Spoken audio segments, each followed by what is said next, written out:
11,20 à 21, s'adressant à Dieu, il dit, Père, j'ai fait connaître ta parole aux hommes que tu m'as donnés, garde-les afin qu'ils deviennent un avec toi, comme toi et moi nous sommes un, afin que tous nous soyons un, pour que le monde croit que tu m'as envoyé. Donc le pasteur Casse. J'ai fait connaître ton nom. Vous agitez pourquoi? Laissez-moi parler. Vous commencez à vous agiter? C'est un cours biblique gratuit maintenant. Alors, donc là, vous voyez, quand Jésus dit, moi et le Père, nous sommes un, ça ne veut pas dire qu'il est un avec Dieu dans la divinité. Parce que Jésus, la preuve c'est quoi? Jean chapitre 14, verset 28. Mettez-vous, soyez-vous composants.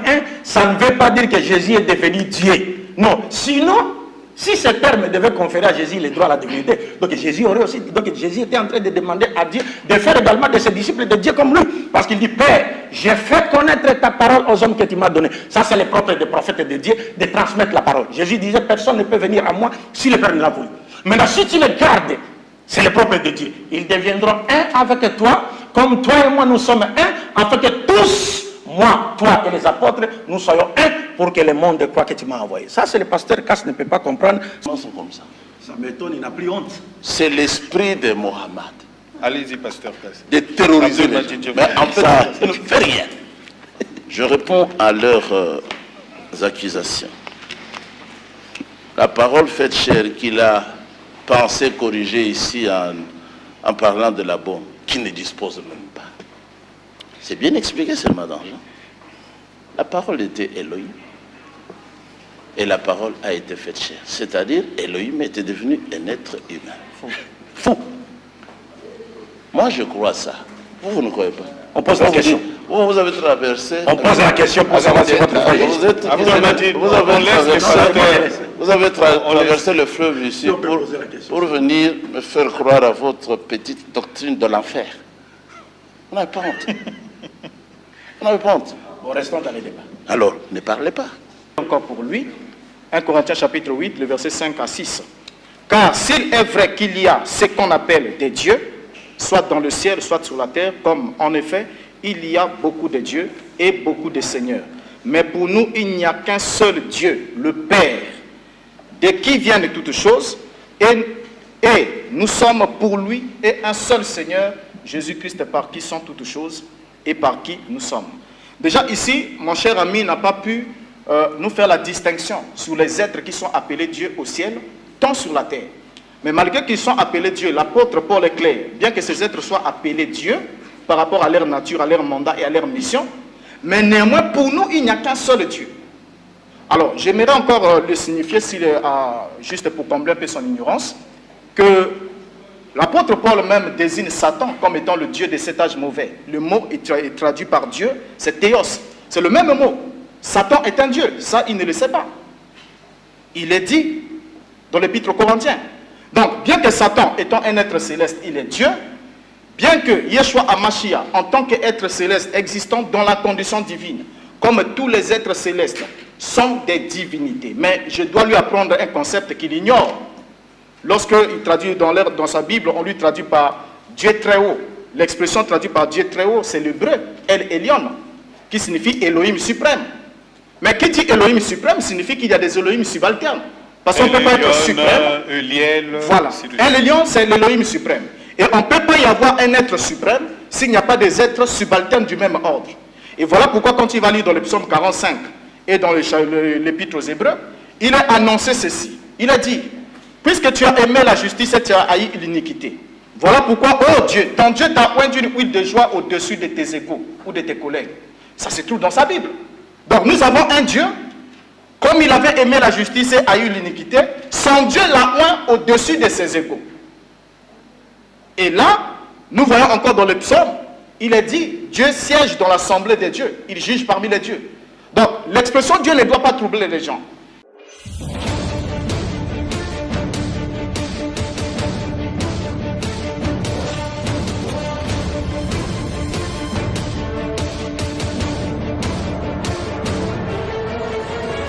Mesdames, Messieurs, merci de nous faire confiance et merci également à tous les Quinois, les Brazzavillois, voulais-je dire tous les Congolais de deux Congos, Congo-Kinshasa et Brazzaville. Merci également à tous les amis qui sont un peu partout dans le monde, qui consultent notre page YouTube, qui nous appellent sur notre Facebook, WhatsApp. Merci à vous qui aimez débat religieux, qui nous appelez de partout. Et nous vous avions annoncé déjà les couleurs de cette semaine. Nous allons parler de la divinité de Jésus-Christ, de questions fondamentales autour de la religion aujourd'hui, parce que Jésus est-il réellement Dieu? Et vous avez suivi dans nos débats passés la question en rapport avec Jésus sur sa divinité. Il faudrait qu'on le lui pose. Est-ce que Jésus a déjà parlé de lui-même qu'il était Dieu? Est-ce que les attributs de Dieu se retrouvent en lui? Autant de questionnements par rapport au sujet d'aujourd'hui, justement, des réponses, parce que Boza Ebélé, vous êtes de partout, vous qui aimez débat religieux, pour suivre aujourd'hui les deux tendances. La tendance qui croit à la divinité de Jésus, base de la foi et aujourd'hui du salut. Ça, nous retrouvons de chrétiens qui sont sur ce plateau, que je vous présente, le pasteur Pierre Kassambakana, qui est avec nous ici, et accompagné par le frère Enoch Toumba, tous de l'église primitive. Pasteur, frère, merci d'être là pour ce débat sur la divinité de Jésus-Christ. Merci beaucoup. Et de l'autre côté, on retrouve la tendance qui ne croit pas à la divinité de Jésus, mais qui croit que Jésus a été un envoyé de Dieu comme prophète, au même titre que les autres prophètes, qui avaient une mission à accomplir, mais il n'a jamais parlé de lui-même comme étant Dieu. On retrouve la tendance avec le Moualim Kassobia, dit Abdul Majid, qui est avec nous, et avec le pasteur Boris Renaud Mbota, qui est de la mission Parole de Vie. En anglais, c'est World Life Mission. Donc, vous venez de Brazzaville. Vous avez traversé pour le débat religieux, parce que vous suivez également le débat religieux, et vous vous êtes donné ce devoir de traverser, de nous appeler, de dire « Je veux participer au débat religieux d'aujourd'hui ». Vous êtes arrivé depuis hier, vous avez pris une chambre dans un hôtel, et vous êtes avec nous ce matin. En tout cas, Moualim, bienvenue. Pasteur docteur Mbota, Boris, bienvenue également. Merci. Merci beaucoup. Alors, deux questions autour de la divinité du Christ. Est-ce que Jésus a existé avant sa naissance? Cette préexistence fait de lui réellement Dieu? Est-ce que la naissance de Jésus était automatiquement l'existence, le commencement de l'existence de Jésus ici, dans l'humanité? Est-ce que également Jésus, parlant de lui-même, a-t-il parlé de sa préexistence et cela le renvoie dans l'éternité? La question fondamentale que nous devons poser ici est celle-ci. Pour que nous arrivions justement à parler de la divinité de Jésus.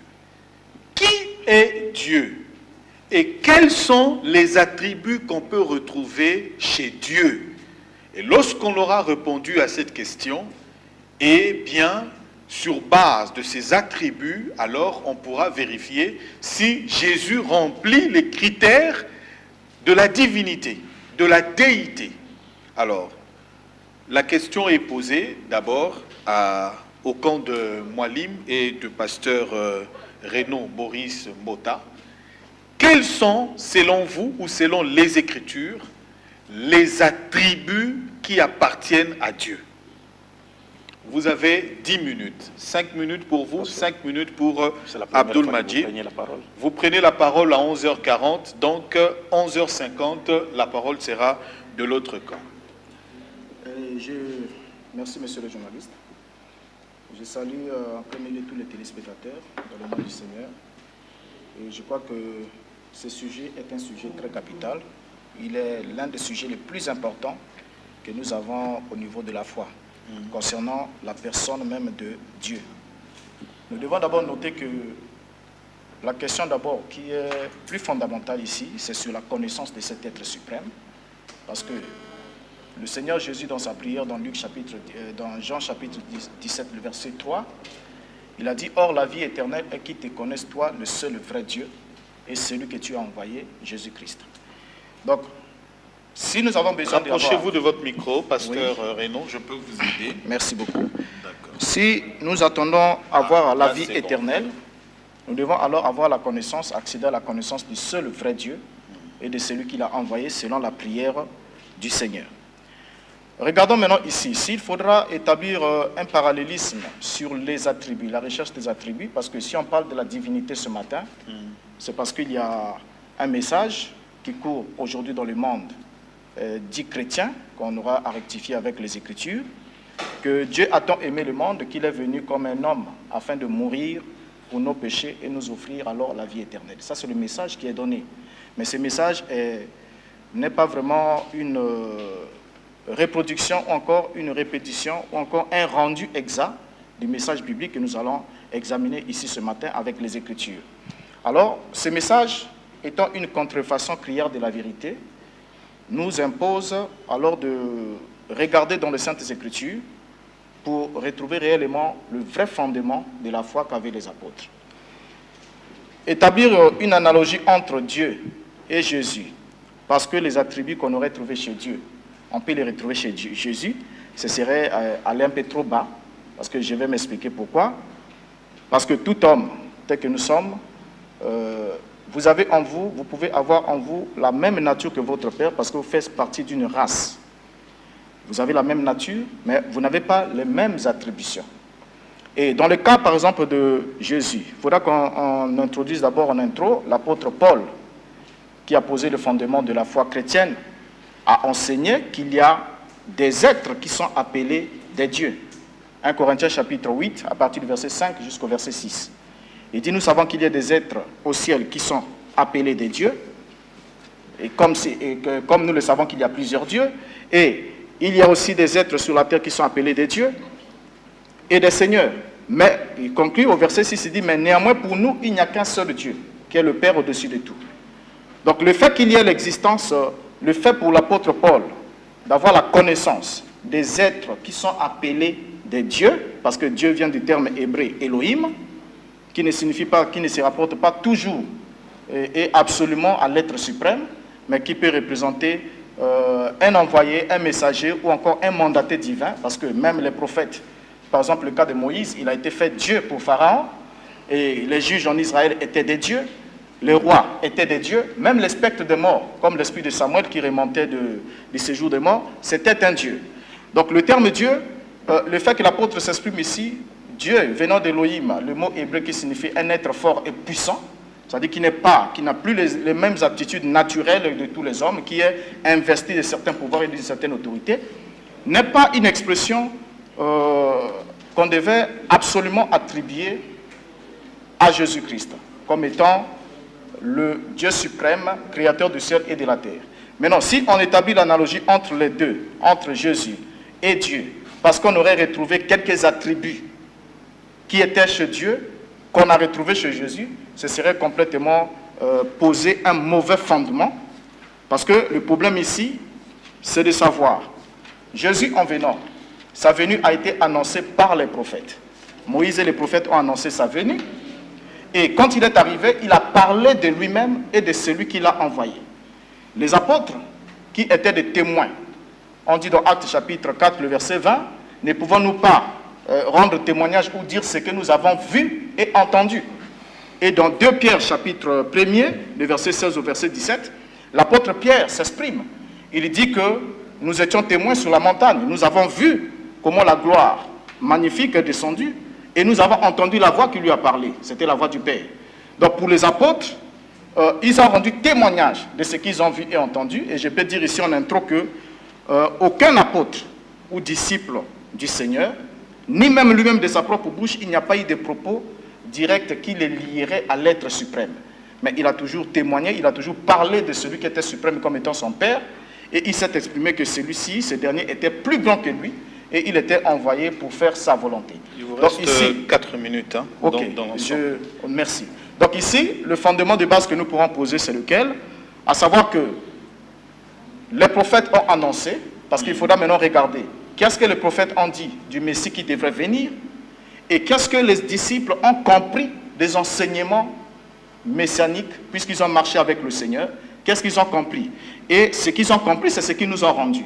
Alors, si les apôtres, Paul et les autres, ont eu à enseigner que Jésus-Christ était Dieu lui-même, ça ne poserait pas de problème. Mais s'ils ont enseigné autre chose, alors il faudra qu'on regarde qu'est-ce qu'ils ont eu à enseigner. D'accord. Merci, docteur Boris. Moualim, il vous reste 4 minutes. Merci beaucoup pour la parole. Bismillahirrahmanirrahim. Vous savez, pour ne pas aller par 4 chemins, vous avez mis en exergue ou en évidence une question qui est plus que capitale. Vous avez demandé, Jésus-Christ a-t-il parlé de lui en tant que Dieu? Je pense que c'est la question qui doit clore le débat. Parce que le meilleur point de départ pour connaître quelqu'un consiste à l'interroger pour savoir ce qu'il dit de lui-même. Et Jésus a dit dans Jean chapitre 14, verset 24, « Celui qui ne m'aime pas ne garde pas mes paroles ». Donc si nous aimons réellement Jésus, nous devons garder ses paroles dans le sens de l'enseigner que ce que lui a enseigné. Et non se référer à d'autres paroles qui n'ont pas été dites par Jésus-Christ pour chercher à lui conférer, sur base de ces paroles-là, chercher à lui conférer injustement un droit à la divinité. En ce qui concerne la personne de Dieu, le Coran est plus que clair. À l'époque du prophète Mohammed, la paix de Dieu soit sur lui, les juifs, les chrétiens et même les polythéistes sont venus le voir à tour de rôle et lui ont posé la question sur les dieux qu'il adorait. Et les prophètes répondant à leurs questions, Dieu lui a révélé la sourate 112 du Saint-Coran qu'on appelle sourate al-Ikhlas, la sourate de la pureté. Et cette sourate, on l'appelle également sourate al-Ma'arifa, c'est-à-dire Ma'arifatullah, c'est-à-dire la connaissance de Dieu. Donc parlant de Dieu, parce que Dieu lui-même s'est défini dans cette sourate, donc la 112e, il dit au prophète, il lui demande de dire à ceux qui ont posé des questions sur lui, « Qul, ô Muhammad, dis-le, Allahu Ahad ». Lui c'est Allah, l'unique. Il n'y a pas de dualité chez lui, il n'y a pas de trinité chez lui, et son unicité ne ressemble à aucune autre unicité. Il est unique, ça c'est le schéma chez les juifs. C'est pourquoi il y a même une vidéo que j'ai apportée avec moi où vous allez voir que les rabbins juifs, c'est-à-dire le judaïsme, tous les rabbins disent le seul peuple qui adore le véritable Dieu sur cette terre, ce sont les musulmans et les juifs. C'est les rabbins qui le disent. La vidéo est là. Alors il dit, Qul huwa Allahu ahad, dit Dieu est unique, Allah est unique. Allahu Samad. Le mot Samad, c'est un terme polysémique. En arabe, As-Samad veut dire le Seigneur dont le pouvoir ne tombe pas. Ça veut dire également l'immortel qui ne meurt pas. Et ça veut dire également celui vers qui nous devons aller tous avec nos problèmes, parce que nous avons tous besoin de lui, mais lui n'a besoin de personne. Ça, c'est le terme As-Samad en arabe. Et ça a été cité une seule fois dans le Saint-Coran, et c'est dans cette sourate, pour parler de Dieu. Le troisième verset, le verset dit, il n'a pas engendré et n'a pas été engendré non plus. C'est-à-dire Dieu s'est défini comme celui qui n'a pas engendré et n'a pas été engendré. Parce que si Dieu a été engendré, ça voudrait dire que celui qui l'a engendré existait avant lui. Et si Dieu a engendré, a donné naissance ou à un enfant, littéralement parlant, ça veut dire que Dieu est devenu comme ses créatures. Parce que nous avons besoin d'avoir des enfants pour perpétuer non seulement notre souvenir, mais aussi pour perpétuer la race humaine sur cette terre. Mais Dieu, lui, n'a pas besoin d'avoir des enfants. D'ailleurs, Dieu a créé les anges, ils ne sont ni des hommes, ni des femmes, ils ne se marient pas, on ne les donne pas en mariage, et ils n'ont pas besoin d'avoir des enfants. Et pourquoi voulez-vous que celui qui a créé les anges dans cet état-là, avec cette caractéristique-là, puisse avoir besoin d'avoir un enfant, au sens littéral du terme? Non. Et le dernier verset qui dit « Walam yakullahu kufuwan ahad », c'est-à-dire nul n'est semblable à Dieu, nul n'est égal à Dieu. Tout ce que vous pouvez imaginer dans votre tête, tout ce que vous pouvez concevoir dans votre tête n'a rien à voir avec Dieu. C'est pourquoi Moïse, dans Deutéronome chapitre 4, à partir du verset 15, a dit aux enfants d'Israël que votre cœur, que votre âme ne vous trouble point. Car le jour où Dieu vous a parlé du milieu du feu, vous n'avez vu aucune figure représentant un homme ou une femme, ou un animal, ou un poisson. Non, non, non. Dieu n'est pas comme ça. Parce que c'est Dieu qui donne forme à toutes choses. Dieu donne forme à toutes choses. Mais lui, il est le tout autre. C'est-à-dire, cette sourate du Saint-Coran présente Dieu comme étant le tout autre. Donc, tout celui qui est sorti d'une femme ne peut pas être Dieu. Tout celui qui a donné naissance ne peut pas être Dieu. Tout celui qui meurt ne peut pas être Dieu, parce que le créateur de la mort ne peut pas se faire massacrer par Merci Abdul Majid, merci. Voilà, à la question principale qui a été posée sur les attributs des dieux, la nature même des dieux, vous avez suivi la réponse de la partie qui n'accepte pas la divinité de Jésus. Abdul Majid dit, Dieu ne peut pas être mortel, ne peut pas mourir, il doit être immortel, il ne peut pas être engendré.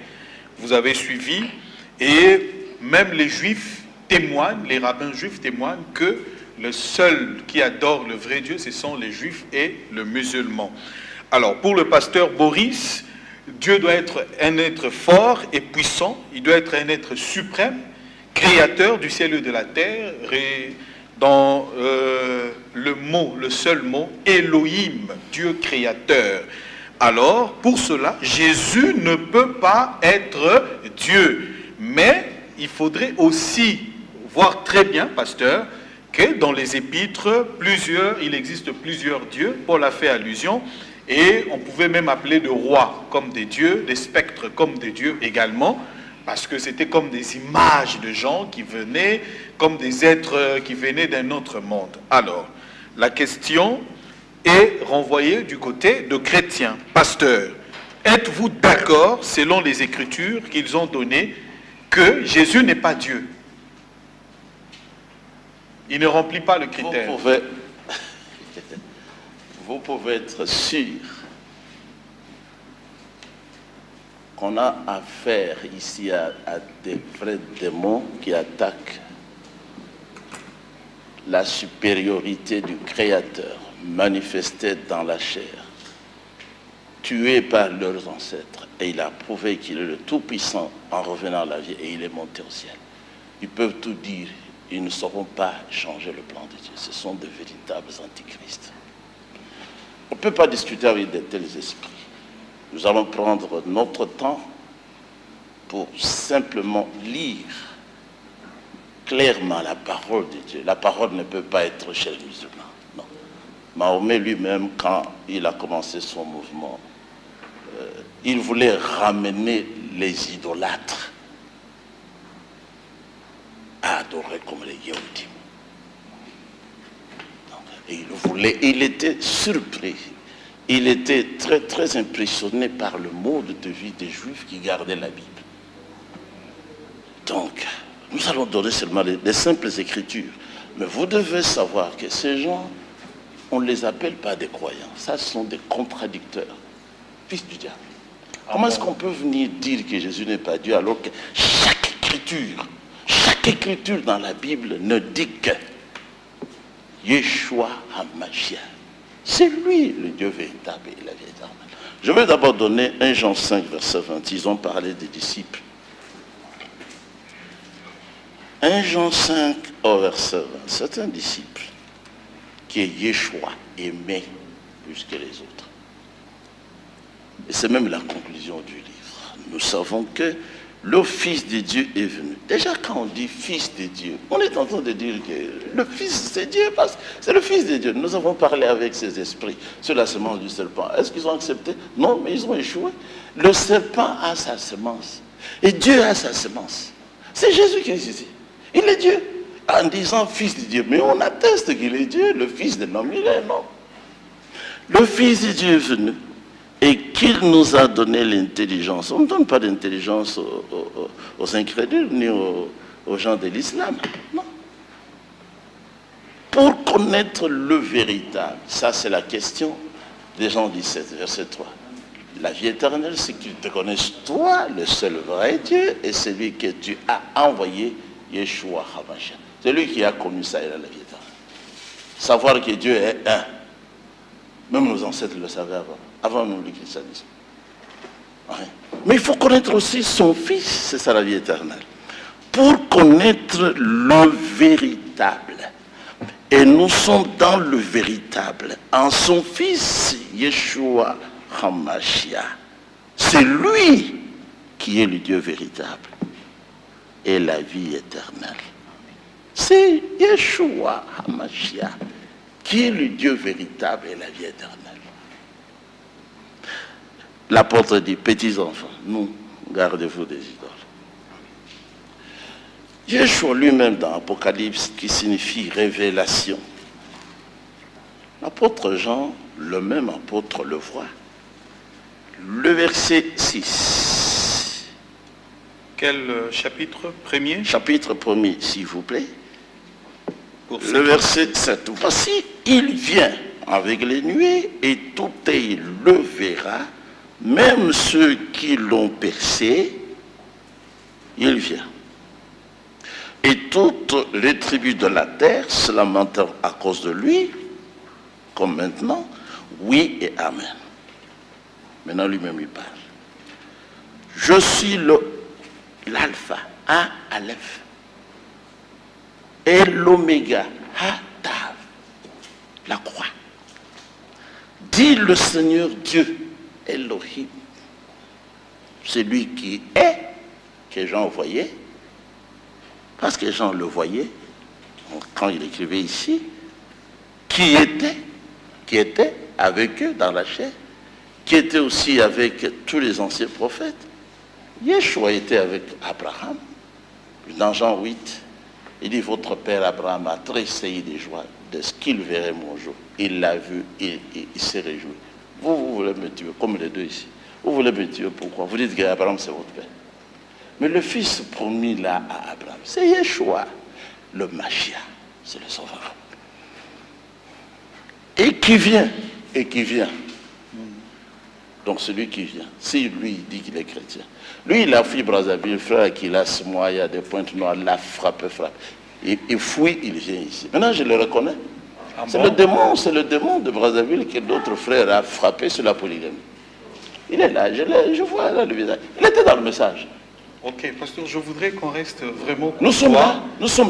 Pour maintenant regardez, le démon. Hein. C'est un démon qui était, Yeshua dit, et qui vient, les deux ont dit qu'il doit être fort. Lui-même il dit, le Tout-Puissant.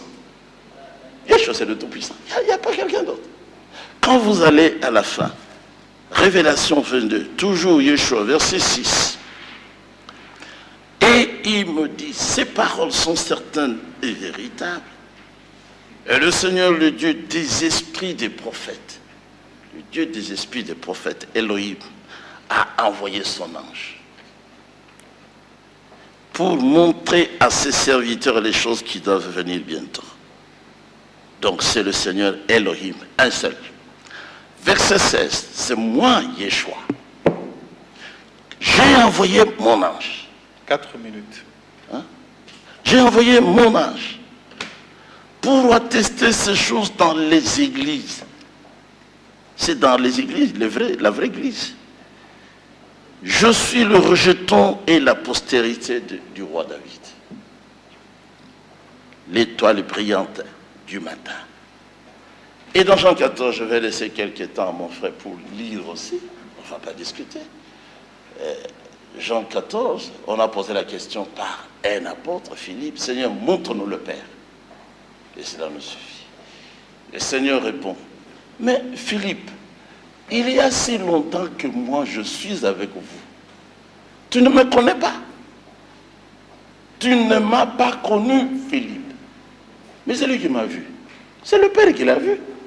Pourquoi dis-tu, montre-nous le Père? Voilà les quelques écritures qui sont données pour honorer la divinité suprême du Créateur, Yeshua HaMashiach, le sauveur de l'humanité. Voilà, donc le pasteur a répondu à quelques préoccupations. Je marque parce que j'ai la police du débat, mais il y a une préoccupation qui reste deux. Immortel, parce qu'il se pose la question, bien entendu, pourquoi Jésus est mort alors que Dieu doit être immortel? Et pourquoi Jésus a été engendré alors qu'un Dieu ne peut pas être engendré? Le temps, ça sera peut-être dans le deuxième tour de la réponse. Là, vous avez répondu, ramassé pratiquement toutes les préoccupations en lisant les Saintes Écritures. Alors, on donne la parole au frère Enoch ou on revient à vous? Non, frère Enoch, allez-y. Au frère Enoch. Oui. Il vous reste 3 minutes. Je suis très content de pouvoir magnifier la divinité du Seigneur Yeshua HaMashiach. Si nous prenons Ésaïe, chapitre 35, les gens du livre ont écrit, ils ont dit ceci. Fortifiez les mains défaillantes, affermissez les genoux chancelants. À ceux qui sont troublés, dites, prenez courage, n'ayez aucune crainte. Votre Dieu va venir pour la rétribution et pour régler ses comptes. Il viendra lui-même et vous sauvera. Ce jour-là s'ouvriront les oreilles des sourds, les yeux des aveugles, et les boiteux bondira comme un cerf, et les muets criera de joie, car les eaux jailliront dans le désert, et dans la steppe, les torrents couleront. Et nous pouvons continuer. Le Seigneur, là il est parlé de Dieu qui devait venir lui-même. Et c'est lui qui devait venir pour sauver. Maintenant le Seigneur Yeshua est sur la terre. Parce que dans Jean 1, il nous est bien... C'est clair, il ne devait même pas y avoir débat. Au commencement était la parole était avec Dieu, la parole était Dieu. Et c'est cette parole-là qui était Dieu qui est devenu un homme. Et là, habité parmi nous. Verset 14. Les gens ne l'ont pas reconnu. C'est ainsi que nous venons maintenant dans Matthieu. 1 minute. Dans Matthieu chapitre 11, Jean-Baptiste fait dire à ses disciples, allez poser la question à Jésus, puisqu'il s'est fait beaucoup de miracles par lui. Il lui pose la question, es-tu celui qui devait venir ou bien nous devons en attendre un autre? Jésus leur dit, asseyez-vous, voyez ce qui se fait. Les aveugles voient, les boiteux marchent. Il a expliqué que c'est lui, même lorsqu'il a parlé aux pharisiens de son temps, lorsqu'ils ont commencé à vouloir le persécuter, qu'est-ce qu'il a dit? Votre père, si vous avez Abraham pour père, vous ferez les œuvres d'Abraham. Votre père a tressailli de joie de ce qu'il verrait mon jour. Il l'a vu, il s'est réjoui. Mais vous, vous voulez accomplir les œuvres de votre père, le diable. Et c'est ce qui se fait jusqu'au jour. Merci, frère Enoch. Vous avez dépassé d'1 minute, donc vous avez 11 minutes. Abdul Majid, 1 Jean 5, 20. Jésus dit, vous êtes dans le véritable. Merci beaucoup. Je crois que... Apocalypse 1, 6, Ésaïe 35, Jean chapitre 1er. Vous avez suivi ce que le pasteur a dit. Non, apparemment, ils n'ont pas fait de commentaires, mais ils ont seulement lu les Écritures. Comment vous réagissez par rapport à ce texte de la parole de Dieu? Je suis très ravi de me retrouver encore une fois ici, bon, d'être, disons, dans ce débat. Alors, pour ne pas aller de gauche à droite, comme mon cher ami ici, comme je le reconnais, est très taquin, voilà, un peu par-ci, par-là, on ne reviendra pas, on aura toujours toutes les marges, toutes les occasions de s'exprimer comme il se doit. En prenant la parole ici, j'ai posé un problème fondamental sur ce que croyaient les apôtres. J'ai d'abord montré ce que croyait l'apôtre Paul. Et mon cher ami n'a même pas lu ce verset, je ne sais pas s'il en a connaissance, peut-être que c'est ce matin qu'il découvre que ce verset existait. Je l'ai relis encore pour lui, 1 Corinthiens chapitre 8, le verset 5 à 6. Car s'il est vrai qu'il y a ce qu'on appelle des dieux, soit dans le ciel, soit sur la terre, comme en effet, il y a beaucoup de dieux et beaucoup de seigneurs. Mais pour nous, il n'y a qu'un seul Dieu, le Père, de qui viennent toutes choses, et nous sommes pour lui, et un seul Seigneur, Jésus-Christ, par qui sont toutes choses, et par qui nous sommes. Déjà ici, mon cher ami n'a pas pu nous faire la distinction sur les êtres qui sont appelés Dieu au ciel, tant sur la terre. Mais malgré qu'ils sont appelés Dieu, l'apôtre Paul est clair, bien que ces êtres soient appelés Dieu, par rapport à leur nature, à leur mandat et à leur mission, mais néanmoins, pour nous, il n'y a qu'un seul Dieu. Alors, j'aimerais encore le signifier, juste pour combler un peu son ignorance, que l'apôtre Paul même désigne Satan comme étant le Dieu de cet âge mauvais. Le mot est traduit par Dieu, c'est Théos. C'est le même mot. Satan est un Dieu, ça il ne le sait pas. Il est dit dans l'épître aux Corinthiens. Donc, bien que Satan étant un être céleste, il est Dieu, bien que Yeshua HaMashiach, en tant qu'être céleste existant dans la condition divine, comme tous les êtres célestes, sont des divinités. Mais je dois lui apprendre un concept qu'il ignore. Lorsqu'il traduit dans sa Bible, on lui traduit par Dieu très haut. L'expression traduite par Dieu très haut, c'est l'hébreu, El Elyon, qui signifie Elohim suprême. Mais qui dit Elohim suprême signifie qu'il y a des Elohim subalternes. Parce qu'on ne peut pas être suprême. Voilà. El Elyon, c'est l'Élohim suprême. Et on ne peut pas y avoir un être suprême s'il n'y a pas des êtres subalternes du même ordre. Et voilà pourquoi quand il va lire dans le psaume 45 et dans l'épître aux Hébreux, il a annoncé ceci. Il a dit, puisque tu as aimé la justice et tu as haï l'iniquité, voilà pourquoi, oh Dieu, ton Dieu t'a oint d'une huile de joie au-dessus de tes égaux ou de tes collègues. Ça se trouve dans sa Bible. Donc nous avons un Dieu, comme il avait aimé la justice et haï l'iniquité, son Dieu l'a oint au-dessus de ses égaux. Et là, nous voyons encore dans le psaume, il est dit, Dieu siège dans l'assemblée des dieux, il juge parmi les dieux.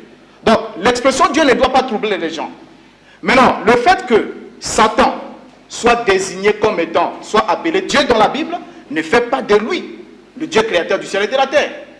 Et le fait que les anges soient désignés de Dieu ne faisait pas d'eux de Dieu créateur du ciel et de la terre. Mais il y a un Elion qui est le maître du ciel et de la terre. Et Yeshua dans sa prière dit, je te loue Père, Seigneur du ciel et de la terre.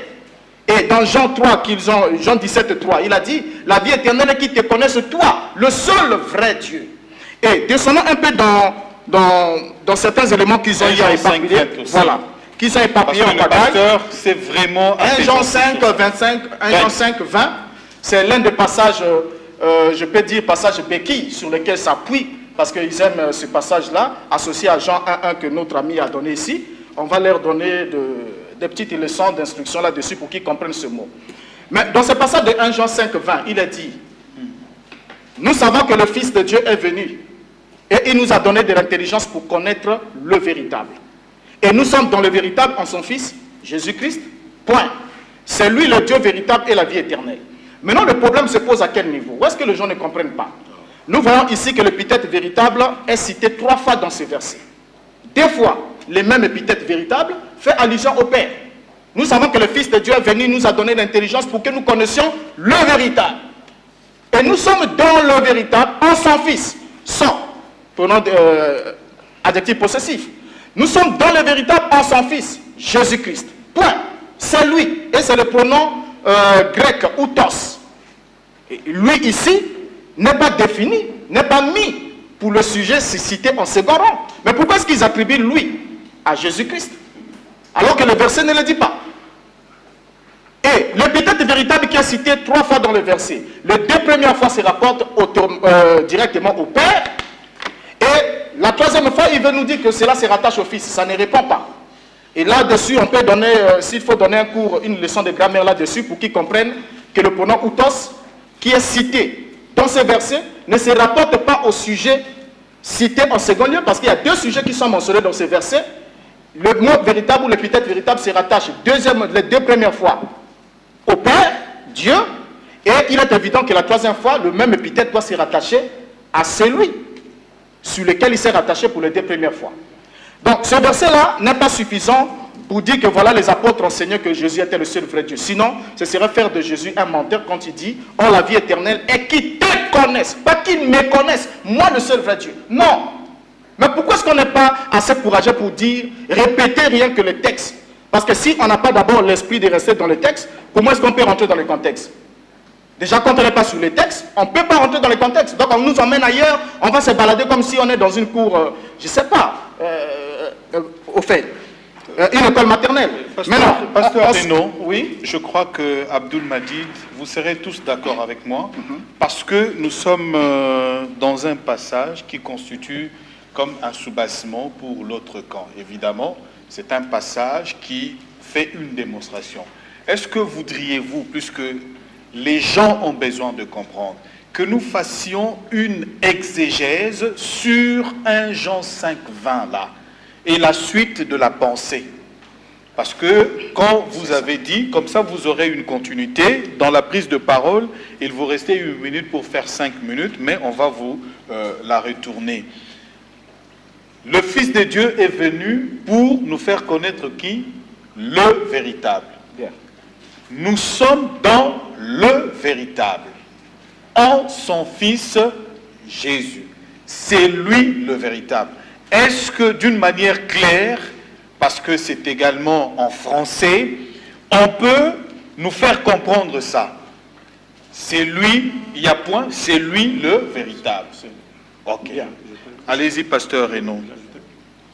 Vous pouvez vous compléter, Abdul Majid peut également compléter. Vous êtes dans votre temps. Merci beaucoup. Donc ça veut dire que vous avez 6 minutes qui vous restent. Ok, merci. Donc c'est comme je l'ai dit ici que vous regardez bien, quand vous regardez ces versets, vous trouvez qu'il y a un point. Et ensuite, les versets commencent avec le pronom démonstratif grec outos. Très bien. Et quand on a outos, qui est traduit par c'est démonstratif, et ensuite nous avons le pronom lui. Le problème se pose sur lui. Lui est mis pour qui? Parce que nous avons deux sujets qui sont énoncés dans les versets avant qu'on arrive au point. Nous savons que le Fils de Dieu est venu, il nous a donné de l'intelligence pour que nous connaissions le véritable. Et l'épithète véritable, c'est le même que Yeshua utilise dans Jean chapitre 17, verset 3.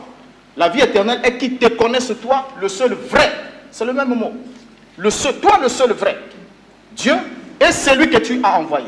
On ne devait pas avoir de débat là-dessus. Et là, déjà, lorsqu'on rentre rien que dans cette base-là, rien que sur cette base, sur fondement, on comprend que nos amis ici ont de sérieux problèmes de la vie éternelle. Parce que quand déjà ils sont dans la confusion concernant Dieu et celui qu'il a envoyé, c'est fini. Alors, c'est fini. Jésus-christ. Les restes.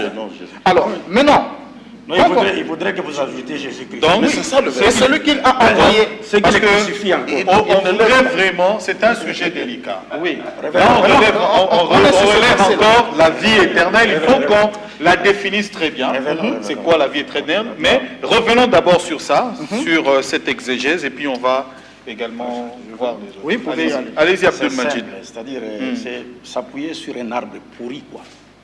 Parce que s'il faut considérer la littéralité de ces textes, on va les rejeter et prendre la parole de Jésus dans Jean 17 et 3, qui dit, or la vie éternelle, c'est qu'ils te connaissent toi, le seul vrai Dieu, et Jésus-Christ que tu as envoyé. Regardez, Jésus-Christ, Jésus, l'homme, partie physique, charnelle, Christ, partie spirituelle. Le deux, parce que tout Jésus n'est pas Christ, il y a des faux Jésus dans la Bible. Et tout Christ n'est pas Jésus. Les prophètes ont été appelés de Christ. Mais il dit Jésus-Christ que tu as envoyé. Donc Jésus-Christ est l'envoyé du Dieu véritable. Maintenant ici, vous voyez même les protestants qui croient à la divinité de Jésus. Ne vous disent pas que ces versets montrent que Jésus est Dieu. Les protestants qui croient que Jésus est Dieu. Avant que je n'arrive là, moi je reviens d'abord chez les Juifs. Vous voyez ici, les Juifs ne croient pas que le Messie est Dieu. Ça c'est un premier point. Voilà la dispute de Barcelone, le débat qui a opposé le rabbi Moshe ben Nachman aux chrétiens de son époque, devant le roi Philippe d'Aragon, Jacques d'Aragon. Les Juifs ne croient jamais. Tu ne trouveras aucun Juif qui croit que le Messie est Dieu. Pour les Juifs, le Messie c'est un homme ordinaire qui descend de David, mais qui aura l'esprit de Dieu et qui prendra plaisir à craindre Dieu, selon Ésaïe chapitre 11. Mais il y a la tendance de messianique, quoi. Non, il faut faire très attention. Il y a les messianistes mosaïques et les pagano-messianistes. C'est-à-dire qui viennent du christianisme païen, qui n'ont rien à voir avec les messianistes mosaïques. Mais qui croient que Jésus est Dieu. Ça n'existe pas. Okay. Quand vous les voyez, c'est-à-dire des pagano-messianistes, ce n'est pas des Israélites. Okay. Nous nous restons dans la Bible. C'est pourquoi j'étais en train de dire ici, s'il faut rester dans considérer la littéralité. Mais vous, si les pasteurs, c'est un problème de traduction. Parce que si on lisait d'autres traductions, vous verrez que ces traductions ne conféreraient nullement à Jésus les droits à la divinité. Mais lorsqu'on prend ce qui est dit ici et qu'on le confronte à Jean chapitre 17, verset 3, mais ça vous montre qui est Dieu. Et ça vous montre que Jésus n'est pas Dieu. Mais c'est clair, c'est pourquoi j'ai voulu vous proposer de lire ici les protestants qui croient que Jésus est Dieu, mais qu'est-ce qu'ils vous disent sur 1 Jean 5? Dans les 2 minutes qui restent, on peut lire. Non, je vais récupérer mes minutes. Je vais récupérer mes minutes parce que je vais balayer d'abord les autres versets qui ont été donnés ici et qui n'ont rien à voir avec la divinité de Jésus. Donc dans le 3e tour. Non, le deuxième tour. Le deuxième tour. Prenez le 3, troisième. Numéro 3, lisez ça rapidement. Je vais récupérer mes 2 minutes. Nous sommes dans ce recueil. Voilà, vous pouvez voir, vous qui nous suivez. Il est dit, dans la note qui précède, nous avons 2 fois appliqué à Dieu, le Père, l'épithète le véritable. Et pour maintenir l'harmonie de la pensée de Jean, nous inclinons à rattacher au même sujet la 3e déclaration, c'est lui, Dieu, qui est le Dieu véritable, etc.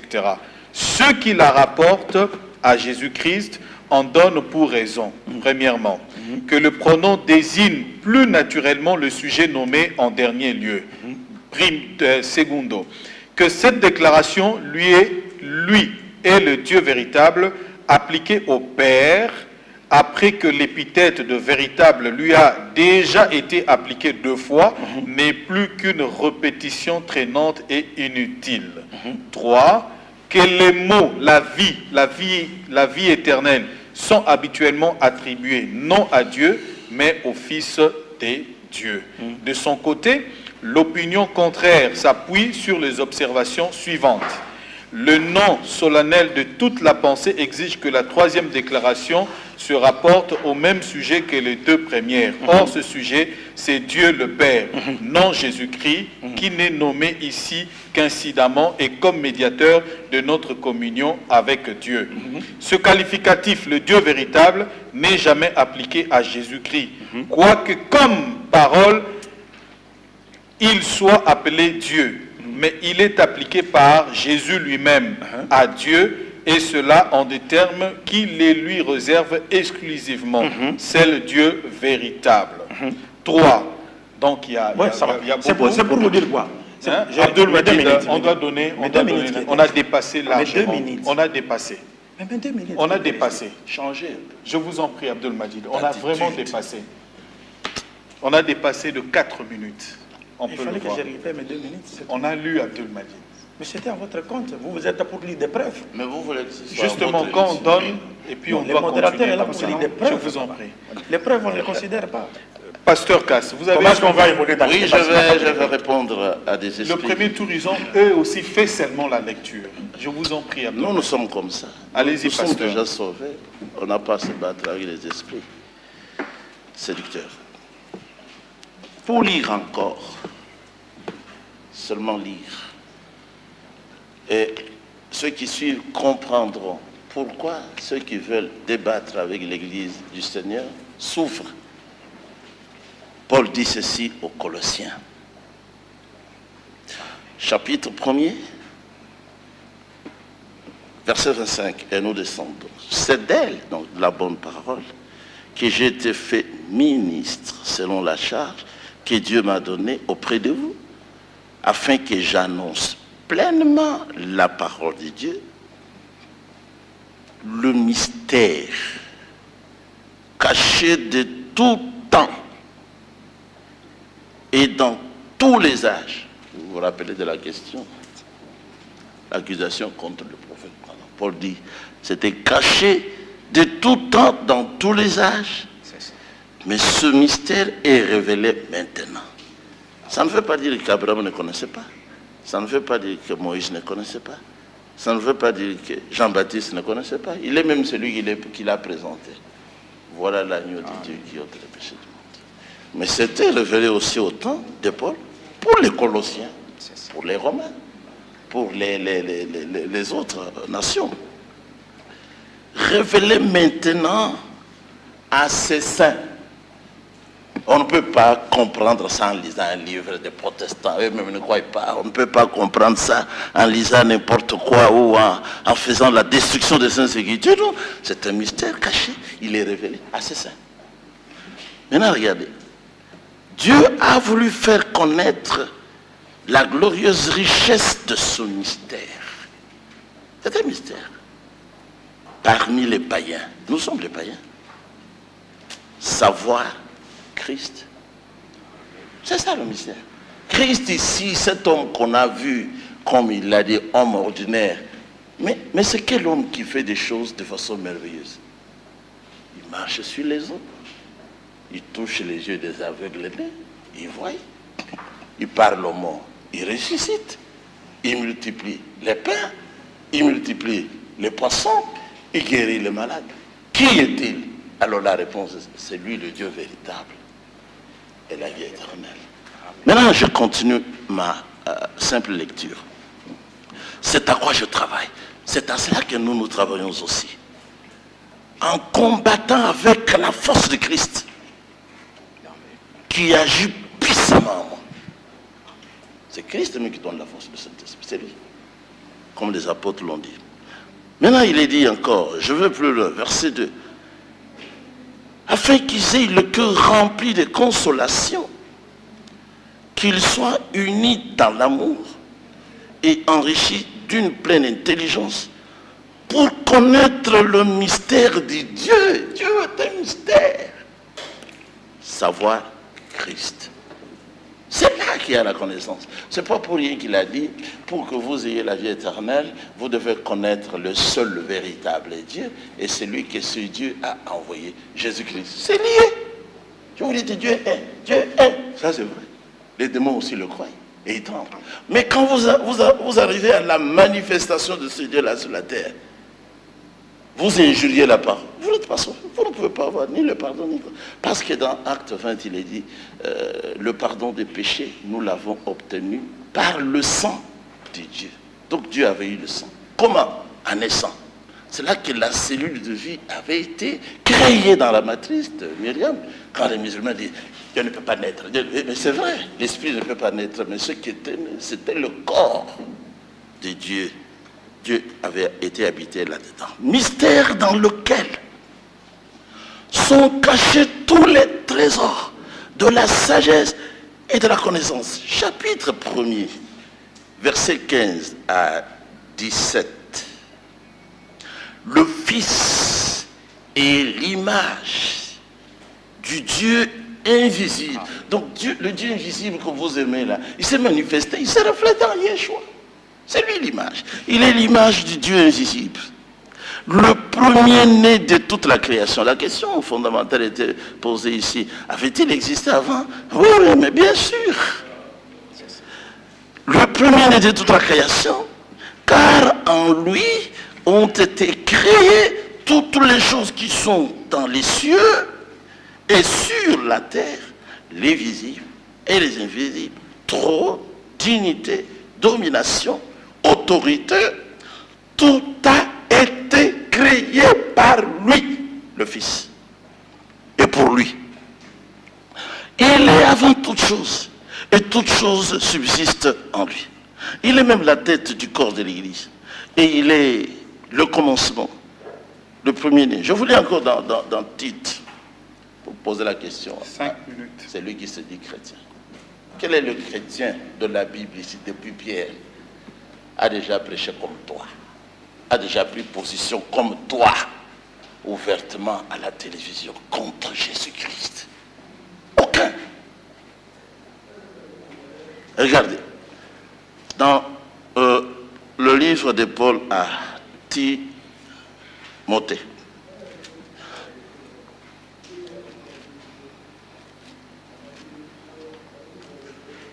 c'est dans Tite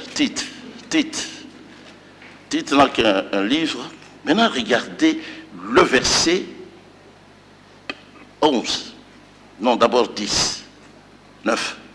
Exhorte les serviteurs à être soumis à leur maître, à leur plaire en toutes choses, à n'être point contredisant, à ne rien dérober, mais à montrer toujours une parfaite fidélité, afin de faire honorer en tout la doctrine de Dieu, notre Sauveur. Car la grâce de Dieu, source de salut pour tous les hommes, a été manifestée. Elle nous enseigne à renoncer à l'impiété et aux convoitises mondaines et à vivre dans les siècles présents selon la sagesse, ainsi de suite. En attendant la bienheureuse espérance et la manifestation de la gloire de notre grand Dieu et Sauveur, Jésus-Christ. C'est notre grand Dieu et Sauveur Jésus-Christ. Je vous donne une prophétie qui va vous fermer la bouche. Il y en a plusieurs, je vous donne une. Isaïe 9, verset 5.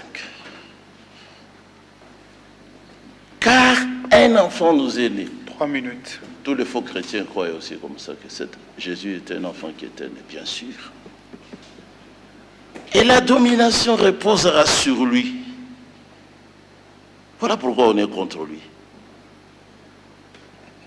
Sur son épaule. On l'appellera admirable, conseiller, Dieu puissant, Père éternel, Prince de la paix. Alors, en tant qu'enfant, il fallait que ce soit donc une semence sémée ou plantée dans le champ appelé Myriam. C'est Isaïe 7, verset 14, que nous trouvons dans sa conclusion, concrétisée par la naissance glorieuse. Les anges sont descendus du ciel pour aller adorer cet enfant. 2 minutes. D'accord. Verset 14. C'est pourquoi le Seigneur lui-même vous donnera un signe. Yeshua est un grand signe qui devait provoquer la contradiction. C'est ça. Voici la Vierge deviendra enceinte. Il ne faut pas dire que Jésus est un homme ordinaire. Il n'était pas né comme toi, il n'était pas né comme lui ici. Il n'a pas connu de père terrestre. Son père, c'est Elohim. Voici la Vierge deviendra enceinte et elle enfantera un fils et elle lui donnera le nom Immanuel. Matthieu chapitre 1er, quand il est né, la prophétie devint réalité. Ça signifie, c'est écrit clairement dans ces Écritures. Immanuel signifie Elohim lui-même avec nous. Alors dans Jean 10, on voit les esprits qui étaient semblables à vous. Le Seigneur leur a posé la question, mais je vous ai fait beaucoup de bonnes œuvres venant de mon Père. Pour laquelle voulez-vous me lapider? Ah non, ce n'est pas pour les bonnes œuvres. Peut-être qu'ils avaient mangé aussi les poissons, les pains. Mais pour un blasphème. Et vous, vous êtes là pour ça. Vous êtes là pour ça. C'est que toi qui es un homme, comme lui il a dit, tu te fais Elohim. Alors, il a dit, mais alors, et ça n'est pas écrit dans votre loi que tous ceux qui reçoivent la parole sont des dieux. Et vous voulez me tuer parce que j'ai dit que je suis le fils de Dieu. Donc vous voyez, pour les juifs, lui il n'a pas des juifs, les gens du livre. Aujourd'hui, les gens du livre, c'est qui? Mais c'est moi, c'est lui, ce sont des frères chrétiens. Donc les juifs comprenaient mieux que vous que le fils de Dieu. C'est lui le Dieu véritable et la liédin. Merci, pasteur Cass. 1 minute, il vous reste 1 minute. Oui, le frère. 1 minute, frère Enoch. Si vraiment vous pouvez même donner un verset, parce qu'on doit donner également la parole nous faisons aux juste autres. suite à ce que frère Pierre vient Parlez de un dire. peu fort. Nous faisons suite à ce que frère Pierre vient de dire. Pourquoi Jésus est sujet à controverse? Nous lisons tout simplement Ésaïe 8 à partir du verset 13. Reconnaissez comme saint le Seigneur des armées célestes. Oui. C'est lui que vous révérez, lui qu'il faut redouter. Il est un sanctuaire et aussi une pierre qu'on heurte, un rocher qui fait trébucher. Pour les 2 royaumes israélites, un piège et un filet. Pour les habitants de Jérusalem, beaucoup d'entre eux s'y heurteront et tomberont et ils se briseront. Ils seront pris au piège et capturés. Si nous allons dans Zacharie 12, dans Zacharie chapitre 12, 20 secondes. dans chapitre 12, il nous est dit ceci. Je vais un peu plus loin. Je répandrai, c'est l'Éternel qui parle, je répandrai alors sur la maison de David et sur ceux de Jérusalem un esprit de pitié et de supplication. Alors ils tourneront le regard vers moi. C'est lui qu'ils auront percé.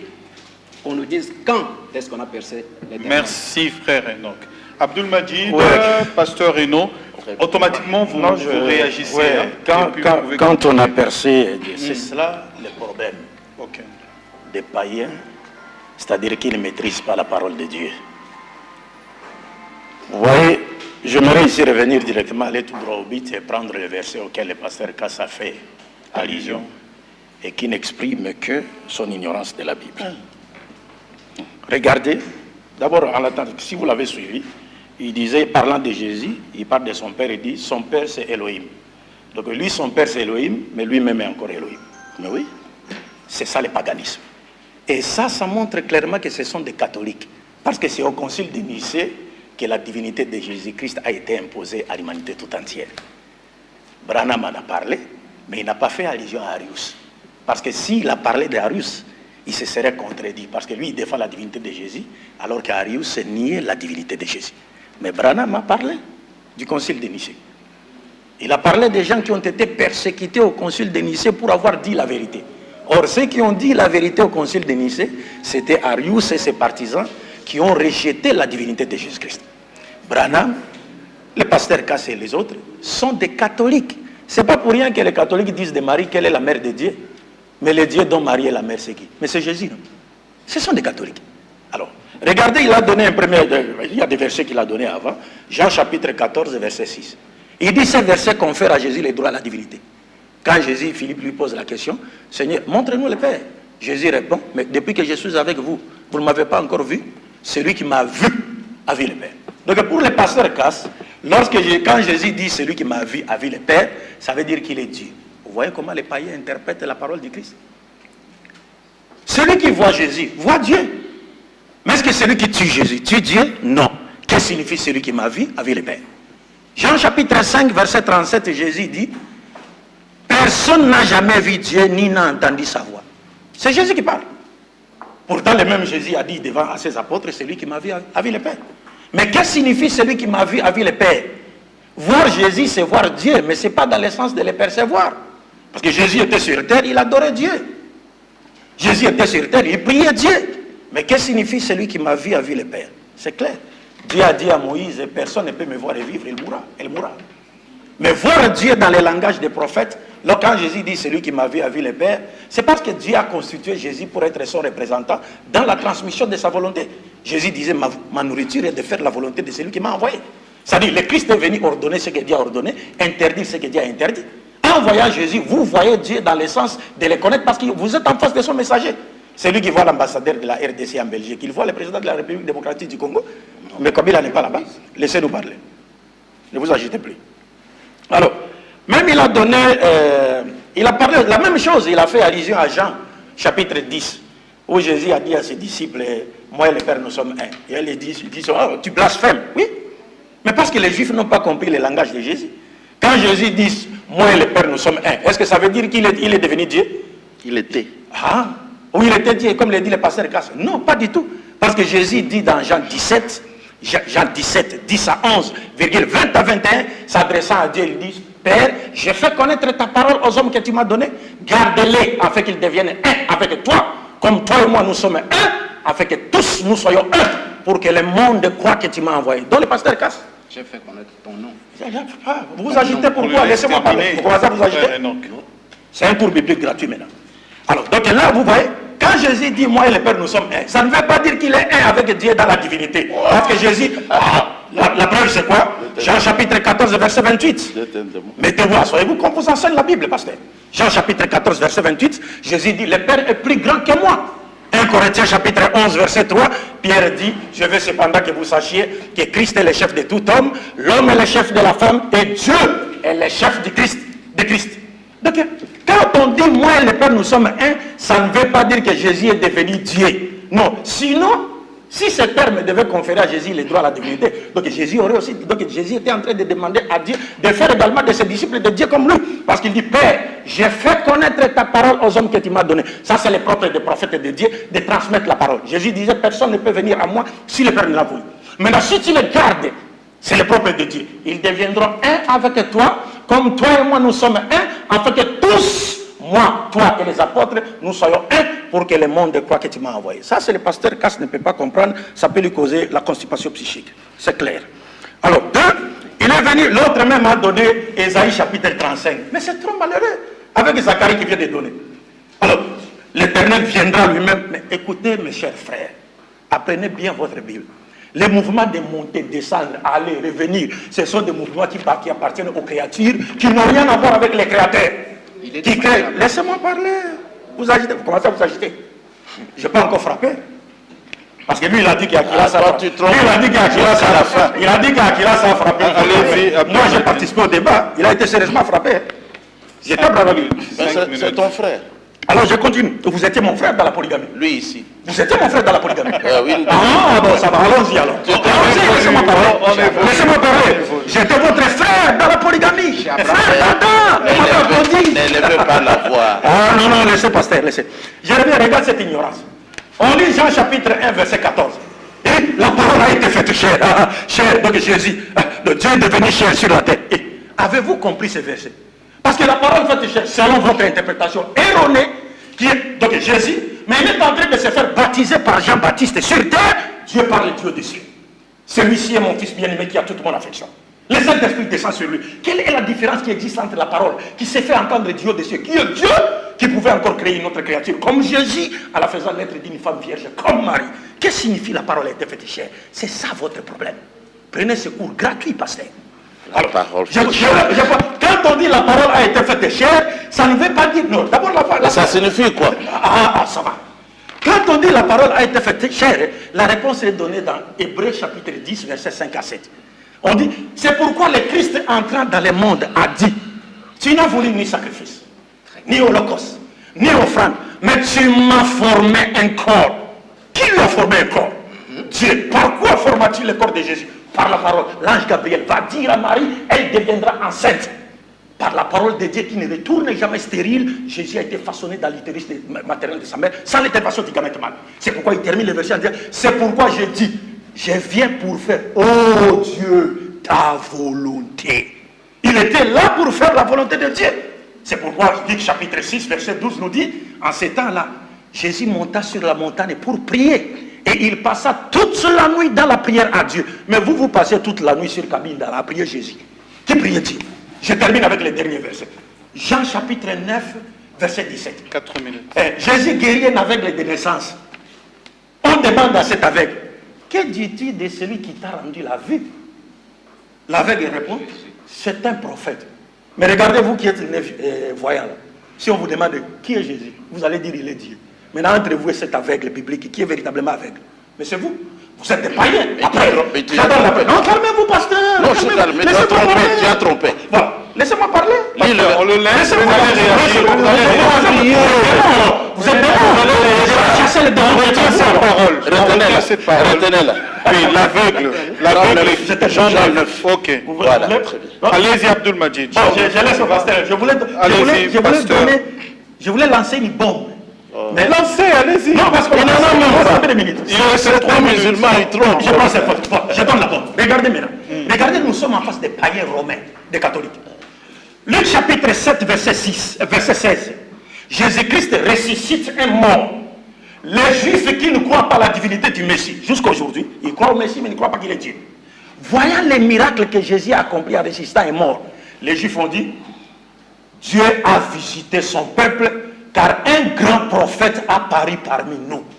Donc Dieu visite le peuple par un prophète, par la voix des prophètes. Écoutez maintenant les païens. Actes des Apôtres, chapitre 14, verset 8 à 14. Paul et Barnabas guérissent un impotent de naissance. Les païens voyant cela, qu'est-ce qu'ils ont dit? Ils ont dit, les dieux sont descendus sur terre sous forme humaine. Maintenant demandez-vous, la foi du pasteur Casse est-elle proche de la foi des Juifs ou de celle des païens romains? Merci. Une minute, pasteur Boris. Dans une minute seulement. Oui, dans 7 minutes, dans la minute restante, j'aimerais juste ajouter un élément, puisque nos amis ont pu citer Ésaïe 9, 5, parlant de l'enfant qui est né, Dieu puissant, Père éternel. J'aimerais d'abord leur faire comprendre d'abord un élément de fait, c'est que les apôtres, aucun apôtre ne s'est jamais référé à Ésaïe 9, 5 pour l'attribuer à Jésus. Aucun. Sinon, ils vont nous présenter les versets de référence. Et deuxième élément, quand il est dit, il est parlé de Dieu puissant dans certaines traductions, mais les Juifs qui ont traduit ce même passage-là avant les païens, ont rendu El Gibor par héros d'Élohim, ou encore un homme divin, donc envoyé. Maintenant ici, Père éternel de même, quand on descend un peu plus bas dans ces versets, on va se rendre compte d'un élément. Lorsqu'il est parlé des princes de la paix, je prends juste le dernier mot, prince de la paix, il sera appelé prince de la paix, pour leur montrer qu'ils ne comprennent pas. D'abord, quand Jésus arrive, il dit, ne croyez pas que je sois venu apporter la paix, mais l'épée. Et déjà là, il ne peut pas être le prince de la paix évoqué ici. Et en plus, quand on prend Ésaïe 7, le verset 14 pour dire que voilà l'enfant qui a été promis à Akaz comme étant le signe qui devait venir. Vous avez dépassé déjà une minute, mais si je vous laisse continuer, je veux retirer dans C'était Jésus. J'aimerais poser la question au pasteur ici, puisqu'il prend note, il faudra qu'il réponde à cette question. Qu'il lise le verset Ésaïe 7, Ésaïe 14, Ésaïe 7 plutôt, du verset 14 jusqu'au verset 16. Et qu'il nous dise quels sont les deux rois qui étaient menacés. Parce qu'il a dit, avant que l'enfant ne sache rejeter le mal ou le bien, le pays dont tu crains les deux rois sera abandonné. Maintenant, il va nous référer cela à la naissance de Jésus. Merci, pasteur Boris. Donc, ça sera le dernier tour de table pour envoyer à un autre débat. Pasteur Casse, vous avez, avec le frère Enoch, 10 minutes. Et après vos 10 minutes, on donnera juste une parole pour la conclusion d'aujourd'hui. Et on reviendra vendredi. Après qu'on ait échoué sur la semence du serpent. Après qu'on ait manqué le nom du fruit. On gesticule toujours. Je veux donner la bombe. Et il n'a rien. Vous avez vu qu'il n'a rien. Non. Les musulmans sont comme ça. Ça m'étonne, il n'a plus honte. C'est l'esprit de Mohammed. Allez-y, pasteur Kass. De terroriser les gens. Mais en fait, ça ne fait rien. Je réponds à leurs accusations. La parole faite chair qu'il a pensé corriger ici en parlant de la bombe, qui ne dispose même pas. C'est bien expliqué seulement dans Jean. La parole était Elohim. Et la parole a été faite chair. C'est-à-dire, Elohim était devenu un être humain. Fou. Moi, je crois ça. Vous ne croyez pas? On pose la question. Vous avez traversé... On pose la question pour savoir si votre foyer... Vous avez traversé le fleuve ici pour venir me faire croire à votre petite doctrine de l'enfer. On n'avait pas honte. On n'avait pas honte. Bon, restons dans les débats. Alors, ne parlez pas. Dans Romains chapitre 9, verset 5, l'apôtre Paul parle des vrais juifs. En passant aussi, je dis à vous, moi je ne crois pas comme les juifs. C'est ça. Les juifs, vous croyez comme vous. Vous croyez en un seul Dieu, mais vous ne croyez pas en sa manifestation sur la terre. Notez ça. Il est assez intelligent. Il comprend. Je ne crois pas comme les juifs incrédules qui ont tué le Seigneur. Qui ont tué? Le Seigneur. Dieu. Vous. Ils ont tué Dieu. Et ils l'ont tué dans la chair. Mais je vous dis que Dieu a été tué dans la chair. C'est ça. C'est ça même l'évangile. La bonne nouvelle, ce n'est pas de faire pousser la barbe. Ce n'est pas ça la bonne nouvelle. Jésus avait la parole. La bonne nouvelle, c'est de croire que Dieu a donné son propre sang. L'apôtre Paul le dit. Tu ris pourquoi? C'est dans Acte 20. Maintenant, je continue encore. Vous dites, vous ne croyez pas comme les Juifs, mais ça, c'est une bonne idée. Les Juifs ont été aveuglés par leur père Elohim pour qu'ils ne le voient pas manifesté dans la chair. C'est l'un des mystères qui ont été révélés au prophète Branham.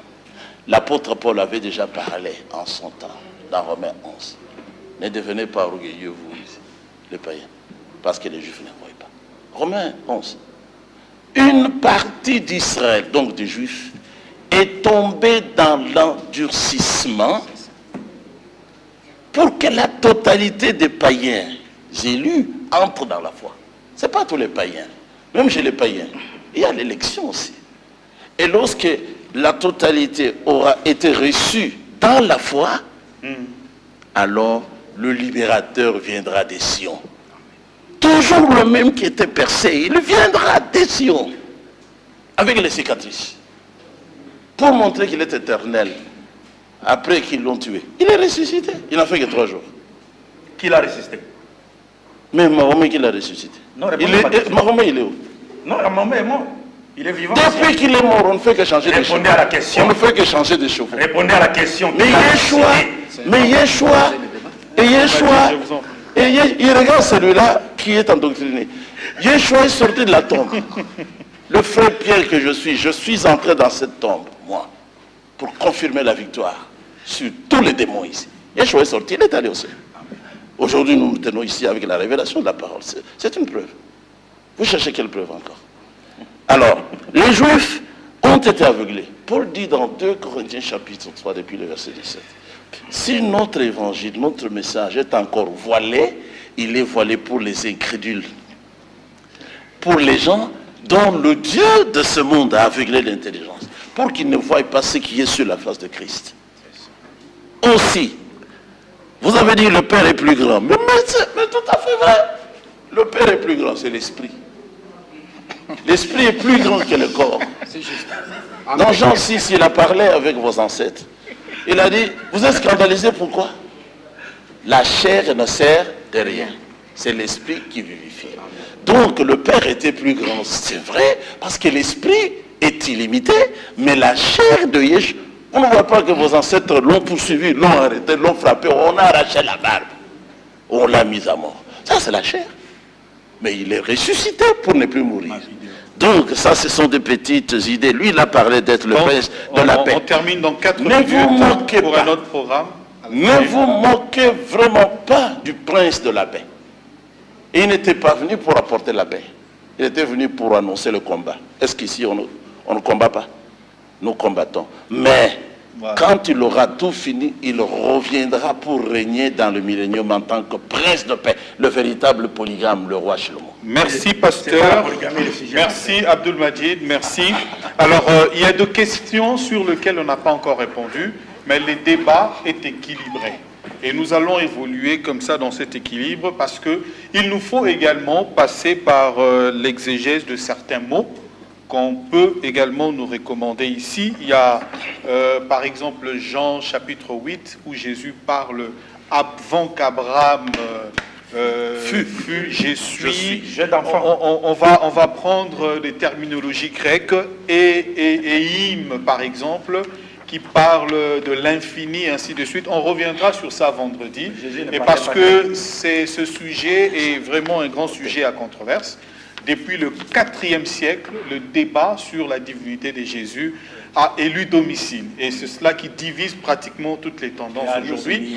Et de ce débat, il y a même la tendance de la Trinité qui est née, la tendance de la triunité qui est née. Il y a beaucoup de doctrines qui sont nées derrière cette façade sur la divinité de Jésus. Alors déjà, nous évoluons bien. Merci à vous tous. Merci au pasteur K.